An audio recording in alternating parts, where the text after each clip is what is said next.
RTS Info, Didier Duployer. En Valais, cette union inédite des partis dits minoritaires à 2 semaines du deuxième tour de l'élection du Conseil d'État. Le PLR, le PS et l'UDC appellent la population à élire un gouvernement équilibré. Ils appellent donc à élire un gouvernement composé de 2 PDC, un PLR, un PS et un UDC. Concrètement, ils visent ainsi à mettre fin à la majorité PDC qui détient actuellement 3 sièges sur les 5 fauteuils du Conseil d'État. Alors disent-ils que les démocrates chrétiens ne représentent plus que 37% du Grand Conseil renouvelé le 7 mars dernier. Le canton de Vaud, lui, lance un plan de mesures à 500 000 francs pour soutenir des jeunes qui souffrent particulièrement des restrictions sanitaires actuelles. Il va donc notamment subventionner des activités extrascolaires durant les vacances d'été. La mesure principale propose ainsi de soutenir les organisateurs d'activités de jeunesse comme le passeport vacances ou les camps d'été, de quoi permettre aux enfants et aux adolescents de mieux se ressourcer. Et les aides existantes seront également plus visibles. Elles seront centralisées sur le site ciao.ch.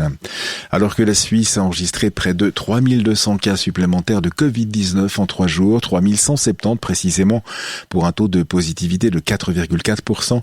L'OFSP qui déplore également 21 décès supplémentaires dus à ce coronavirus, alors qu'une centaine de malades ont dû être hospitalisés. Et cette crise provoquée par cette pandémie n'a pas affecté les salaires et les bonus versés aux patrons des grandes entreprises cotées en Suisse. Selon le relevé des rétributions attribuées en 2020, compilé par AWP, les directeurs généraux de Novartis, Nestlé et UBS ont ainsi vu leur rémunération progresser comparée à 2019. Le directeur général de Novartis, par exemple, a vu ses rétributions augmenter de 20% à plus de 12 millions de francs.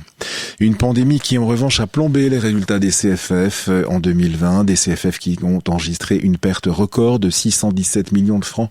La demande s'est effondrée d'un tiers. Ce matin, en présentant ces chiffres, le directeur général des CFF, Vincent Ducrot, a précisé qu'il fallait économiser le plus possible. Il a affirmé vouloir conserver l'offre et les salaires, mais donc devoir faire des efforts pour maintenir, a-t-il dit, la tête hors de l'eau.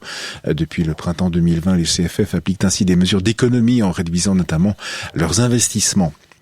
En Espagne, le chef du parti de gauche radical Podemos et vice-président aussi du gouvernement, Pablo Iglesias, décide de manière assez surprenante de quitter ce gouvernement pour se présenter aux élections régionales à Madrid.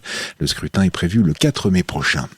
En tennis, Daniil Medvedev est désormais 2e du classement mondial, toujours largement dominé par Novak Djokovic. Le Russe chasse Rafael Nadal au 3e rang et cette place de numéro 2 mondial n'aura été occupée depuis 16 ans que par Djokovic, Nadal, Federer ou Murray.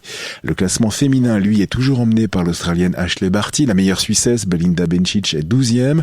Jill Teichmann, elle, fait son entrée pour la première fois parmi les 50 meilleures joueuses du monde. La Biennoise passe de la 54e à la 41e place grâce à sa demi-finale du tournoi de Dubaï disputée la semaine dernière.